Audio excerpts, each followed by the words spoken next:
प्रधानमंत्री इस वक्त यहाँ पर मध्य प्रदेश में मौजूद यहाँ वीडियो कॉन्फ्रेंसिंग के जरिए लोगों को संबोधित कर रहे हैं, बातचीत कर रहे हैं उन लाभार्थियों से जिन्हें घर की सौगात मिल रही है। श्रमिक वर्गों के लिए ये बड़ी सौगात है। 1,75,00,000 घर जो हैं वो इस योजना के तहत बनवाए गए हैं, प्रधानमंत्री आवास योजना के तहत, जिनमें आज जो श्रमिक वर्ग के लाभार्थी हैं वो प्रवेश करेंगे। चलिए यहाँ रुक करते हैं जिस मुद्दे पर आज हम बात कर रहे थे, कांग्रेस में परिवर्तन पटकथा क्या कुछ कहती है। इस पर हमारे साथ कई मेहमान चर्चा के लिए जुड़े हुए थे। एक बार फिर से उनका तारुफ करा देते हैं। महेंद्र यादव वरिष्ठ पत्रकार हमारे साथ हैं, योगेंद्र सिंह प्रवक्ता हैं कांग्रेस के, आप भी हमारे साथ मौजूद हैं। एक बार फिर से बहुत स्वागत है आपका। महेंद्र यादव जी, मैं आपसे ये जानना चाह रही हूं कि यहाँ आपने कहा कि हर एक पार्टी में इस तरह के संगठनात्मक रूप से परिवर्तन जो है, चेंजेस जो है वो होते रहते हैं, लेकिन ये चेंज यहाँ पर अपने आप में क्या कहता है?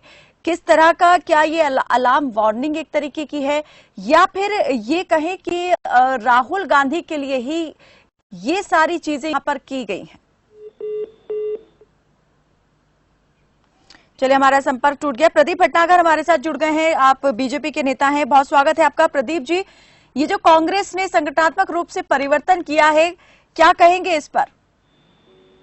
जी, मैं कोई इस पर टिक्का टिप्पणी तो नहीं करना चाहूंगा। कांग्रेस का अपना संगठन है और अपने सिस्टम से उन्होंने जो चेंज करना चाहा, मगर ये चीज जरूर देखने को मिलेगी कि सोनिया गांधी जी ने जो बीच में जो छोटी सी एक हल्का सा जो विरोधाभ्यास हुआ था उनके कांग्रेस पार्टी के अंदर, उसका भुगतान कुछ वरिष्ठों को करना पड़ा और हुआ, और वो साफ सबको दिखाई दिया है कि क्या क्या कैसे हुआ है। कि कहीं कुछ चीजें सिमटी रहनी चाहिए। ये चाहता है कांग्रेस परिवार कि भाई जो आवाज उठी तो क्यों उठी, उसको लेके भी छोटी सी टिप्पणी जो की है मैंने, उसको अदर ना लेके, बाकी जिनकी अपना निजी संगठन का मामला है, मगर इन्होंने दिखाया कि वन मैन शो जो चलना था, चलता है और चलता रहेगा, उसको लेके ये चाहते चला रहे। कोई अगर कोई बगावत की आवाज आती है तो उसको कमेंट हो, और उसमें गुलाम नबी आजाद भी नाम है। अगर मैं कहूँगा तो वरिष्ठ होने के नाते उनको भी जैसे समेटा गया है अचानक, कहीं कुछ बहुत कुछ दिखता है परिवर्तन को लेकर। ये परिवर्तन बहुत कुछ कहता है। योगेंद्र जी, इस पर मैं जरूर आपकी प्रतिक्रिया लूंगी। महेंद्र यादव हमारे साथ एक बार फिर से जुड़ गए हैं, वरिष्ठ पत्रकार। महेंद्र यादव जी, कांग्रेस एक तरीके से जहां पर कहती है कि पार्टी में आंतरिक लोकतंत्र है, हर एक को अपनी बात रखने की पूरी आजादी है, लेकिन ये जो एक्शन हुआ है, क्या इसके बाद ये आजादी आपको लगता है कि उतनी रह जाएगी या आजादी रह पाएगी? जिस तरह की आजादी है, जिस तरह की आजादी के बारे में कहा जा रहा है, उतनी आजादी मुझे लगता है रहेगी। और उस तरह से अगर देखें कि राहुल गांधी के लिए रास्ता साफ किया गया है वो, तो अब ये एक तरीके से अब जाने क्या सोच के इन्होंने इस तरह का जो तरीका अपनाया है। वरना अगर जो भी करना होता है, या राहुल गांधी को सीधे सीधे ही कमान सौंपनी है, तो इसमें सोनिया गांधी के सामने कोई दिक्कत उसमें नहीं। बात ये हो गई ना, फिर ये यहाँ फिर ये लगता है कि हम चाहते भी नहीं है कि हम अपने मुंह से ये लीडरशिप मांग रहे हैं, ये बताने की कोशिश हो रही है कि हमें तो खुद दी जा रही है नेताओं की ओर से, लेकिन अगर वही नेता आवाज उठाने लगते हैं तो बात को गोलमोल घुमा करके इस तरीके से काम किया जाता है। बिल्कुल वही मैं कह रहा हूँ कि अगर इनको राहुल गांधी को वो बनाना है और राहुल गांधी को वो फुल फ्लैश अधिकार सौंप देने हैं, तो सोनिया गांधी वैसे ही एक बार सौंप दो, बोल दें, कर दें, तो कहीं कोई कहने वाला तो है नहीं उसकी बात। ये तो अगर इन लोगों ने, जो वरिष्ठ नेताओं ने थोड़ा बहुत गुटबाजी करने की कोशिश की भी है, एक तरह से अगर इसको गुटबाजी कहा भी जाए, तो वो एक तरीके से पार्टी के बड़े नेतृत्व की कुछ मंशा को समझकर या उसी के अनुरूप ही तो कुछ किया होगा। अदरवाइज राहुल और सोनिया के बीच में कोई ऐसा मतभेद तो कहीं कुछ है नहीं कि जो इनके विचार होते हैं वो उनके विचार होते हैं। ये ठीक है कि कुछ नेता राहुल के साथ में सहज महसूस करते होंगे, कुछ नेता सोनिया के साथ में ज्यादा सहज महसूस करते होंगे, लेकिन आपस में तो कोई ऐसा नहीं है कि राहुल वोट अलग है, सोनिया वोट अलग है। तो इस तरह से तो इसको मतलब एक थोड़ा सा खामखा सिद्धांतवादी जामा पहनाने वाली बात मुझे लगती है। लोकतंत्र की स्थिति अब भी कोई ऐसी बहुत अच्छी नहीं है कांग्रेस के अंदर, और इसके बाद भी कोई बहुत अच्छी हो जाएगी ऐसी भी मुझे उम्मीद नहीं है। इसके बाद में, इस एक्शन के बाद में, परिवर्तन के बाद में लगता है कि और गुट बनेंगे, गुटबाजी और बढ़ेगी इससे? बिल्कुल नहीं, गुटबाजी इस तरह से जो केंद्र के स्तर पर की गई है उससे तो नहीं या बढ़ेगी। अंतर विरोध यहाँ लगता है कि अब और ज्यादा हो जाएगा? गुटबाजी कांग्रेस में जो दिक्कत है वो गुटबाजी वो अलग अलग राज्यों की गुटबाजी की ज्यादा है।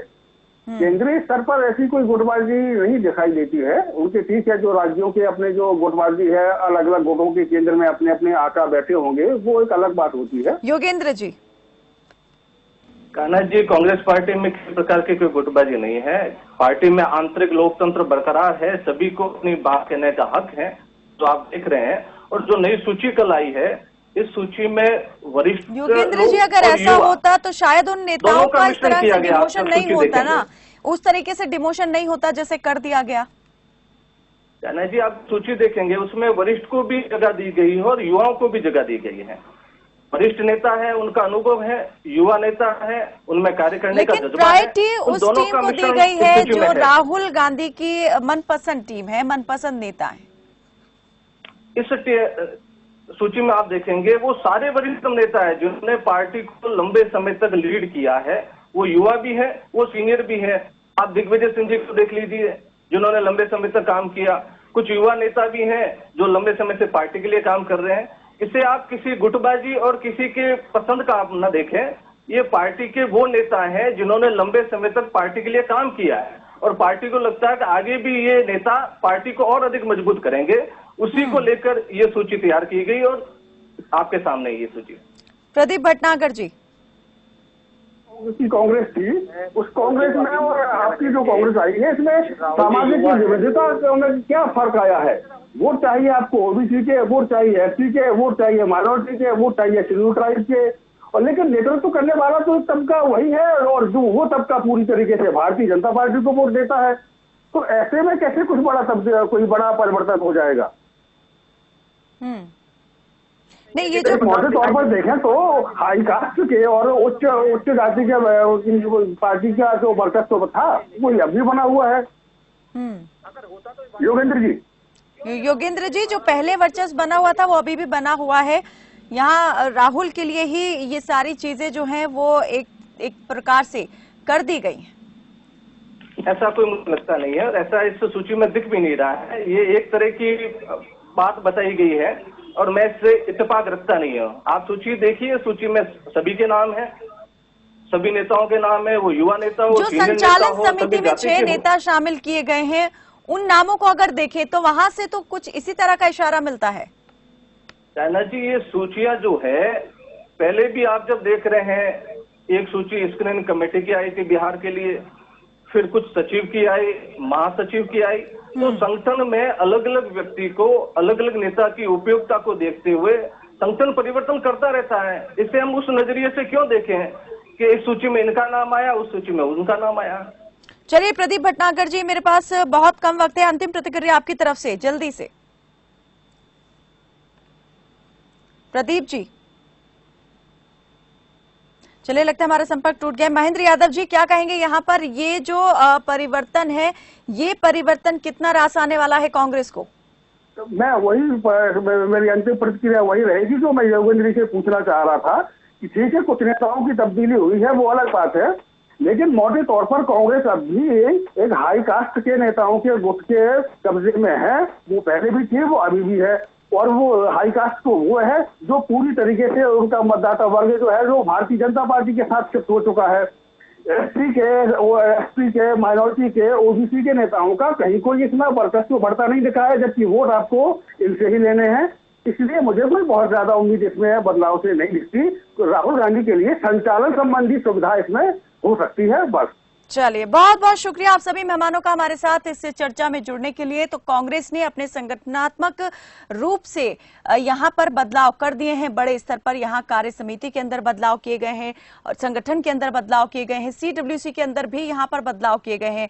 लेकिन नई नियुक्तियां जो हैं उसको देखें तो मोटे तौर पर यही कहा जा सकता है कि राहुल के लिए ही सुविधाजनक स्थितियां रहें, परिस्थितियां रहें, इसके तहत ये बदलाव किया गया है। हालांकि पार्टी को इससे कितना फायदा मिलेगा ये अभी दूर की कौड़ी नजर आती है, क्योंकि अगर पार्टी को सच में फायदा उठाना है तो उसे जमीनी स्तर पर जो है और ज्यादा बदलाव करने की जरूरत है और बिना इस बात को देखे बदलाव करने की जरूरत है कि कौन यहां पर राहुल के पक्ष में है और कौन सोनिया टीम के पक्ष में है। क्योंकि अगर पार्टी यहां पर आगे अपनी जमीन को मजबूत करना चाहती है, चुनावी जमीन को मजबूत करना चाहती है, तो उसे अभी वोटर्स के मूड को भी समझना होगा, ना कि सिर्फ पार्टी नेताओं या फिर राहुल के मूड को। फिलहाल के लिए मेरे साथ बस इतना ही। आप देखते रहें खबर फास्ट। नमस्कार।